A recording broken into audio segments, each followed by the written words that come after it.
Okay, so everything we've been doing to date has kind of been focused on, what we need to have in order to start building out the system. So, like, the map is kind of like how the architect uh, thought things would look. The zones, which are composed of what you're not seeing the background of regions and vertices, as well as the maps for kind of like the wallpaper. That's kind of like how things are actually built.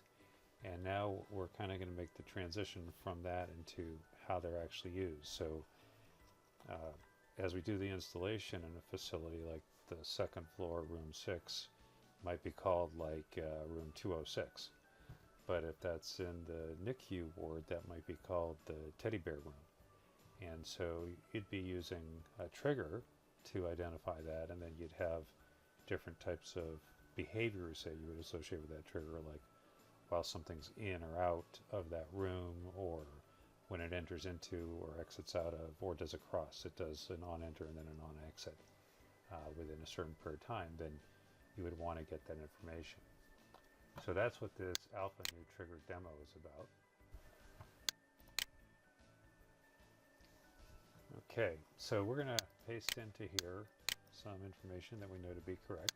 I'm going to change the zone to the correct zone of 451, and then I'll click connect. Now we'll see that we get a green WebSocket Connect here, and since we don't have any live data, this is connecting to the real-time data stream. It should be getting it in just a moment. I just saw the system connect. It's pulling it in, and there's all the live data. I'm seeing it connect off screen. And so now I'm going to go and look at the view triggers. Oh, there we go. So here's the map. It's loaded in. There is the data. So we started out kind of zoomed in. If we want to see all the data, we hit the ruler and it will expand to show all of the data. If we want to see the broader campus, we can do that. Just kind of give you a little background here. So the gray data means that it's been more than 30 seconds since we saw the data. We're pulling the data every 35 seconds, so we're expecting that it would go gray for some of the data some of the time. And then this big red marker here, this is actually around Maggie's tag. And so whenever any tags turn on and enter for the first time in that area, all the tags will be displayed up here. After they've entered and not left, they won't show up again as a new event. And just like everything else we can drill in, we can click on the tag, get the location. So pretty much we're getting the display. It's all happening in real time. And how long you want it to turn red or gray and how you want it to associate, those are all just settings in the back end for it. But this is kind of like where the rubber meets the road. Now you can change the transparency, you can turn on and off the trigger numbers, you can show existing triggers if they exist. Let me show you how to draw a trigger. So just so we can find it here. So we know that like roughly right here at 80, 40, like in this neighborhood, there's some tags. So I'll go up here, I'll do a create trigger 451, and we'll call it so. Now we'll do a while in, so 8040 while in. We've selected the Boca site. We can actually take a look here and say, okay, yeah, the Boca site for this particular floor has got this design. So we're going to start drawing, and we'll just kind of guess. Let's see, that's 40, that's 80, so that's right at the edge. We'll just kind of put it in here. Hit save trigger. Trigger created successfully. It's within the zone boundaries. And then we'll go look at the view trigger. It's connected there. Let's get connected back up to the data. And let's paste this in. No, there we go. It's all connected. We look at the triggers. And we'll zoom out on there.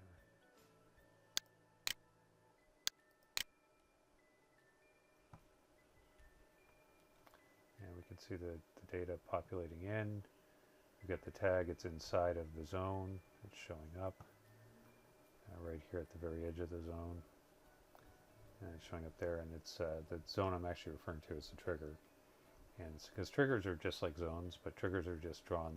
They're how they're actually used by the users.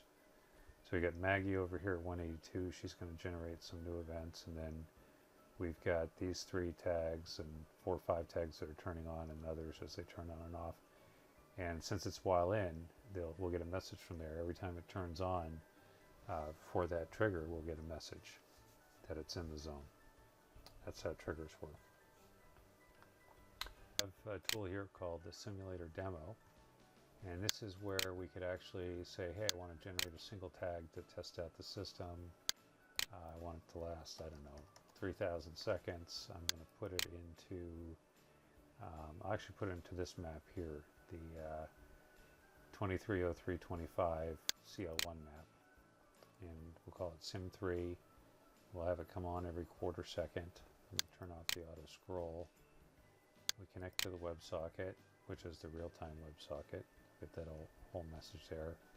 So we connect it into the control, which is 8001. It says, oh, it's going to be simulated data, so we're going to put it into the real time because we don't want to save it.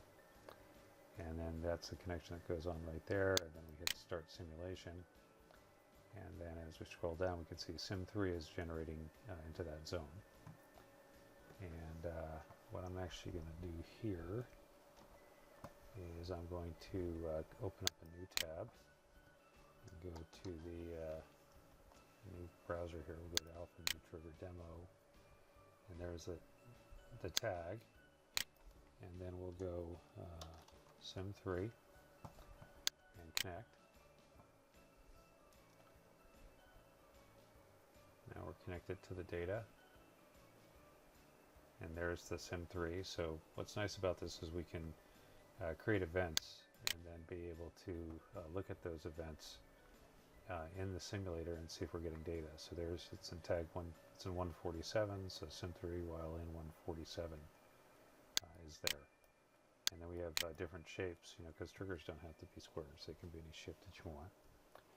And then what we'll do is we'll go back here to the simulator, and we will stop this trigger, and we'll disconnect it, and we'll go back and we will do a interactive map path, and we'll be here same 3000, and we can see here that we've got some different maps in here.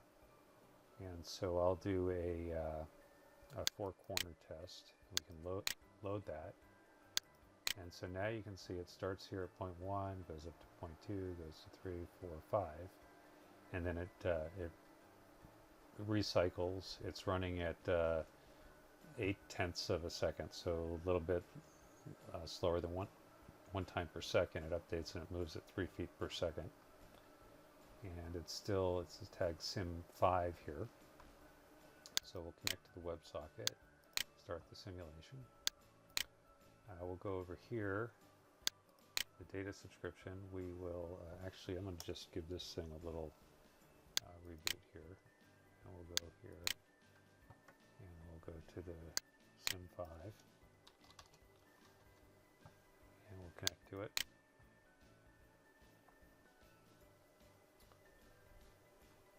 And there it is, it's coming in. And now we'll go to the view trigger. And we actually have a portable trigger around Sim5. And so I'll go to a full view like this on the house. And so you can see Sim5 as it moves. The portable trigger is moving with it. There's a little delay that's typical with this leaflet type interface. But logically, it is sticking with the tag. It's not behind the tag motion. It's just how the map refreshes. And so it's going through the track that's on the map. So this is really useful for us if we're trying to figure out how the data should look compared to what it does look like. And then we can actually use the tools that are here inside of the application. So in this case, it just stopped here, did a little stall because for some reason it lost some data, so it turned gray. We can go and we can look at the trigger, And we can see that the data is still simulating, it's coming in, so there's just some sort of a little hiccup that's going on. So there we go, it's working again. And yeah, so that's how it's all working. So it's, you know, the displays are displays, they just have problems sometimes, but the data is moving along rock solid in the background. So that's the simulator side of the world for us within here. And then I'll kill off the simulator tool just to keep the burden down on the system. I'll move into this tool here. The next one I want to show you, it's really rough. It's the entity merge. So you click on here, and then we have various tags that are here. And I'll zoom right in so we can kind of go deep into them. And so if we go over, we have tag 2301, 2303, 2304. So suppose I want 2301 to be the case card and 2303 to be one of the cases. I just drag it on top, and it says, do you want to merge 2303 and 2301 into a new entity? And then you say, yeah, let's do that. Let's make 2303 the parent, or 2301 the parent. So I want 2301, so I hit 2, and then it says, you want to add it to that, and that's as a child, so it's making sure, and you say yes, 1, and there we go. We've got an entity relationship now between the two tags, and then we can undo it. Everything, all this stuff is happening in the background with the FAST API. The next tool that we have is the portable trigger, which you've seen on the screen, but it's just to show you how we can add one, and this will be integrated into a pretty app, not this toolbar that we have. So we have portable trigger add.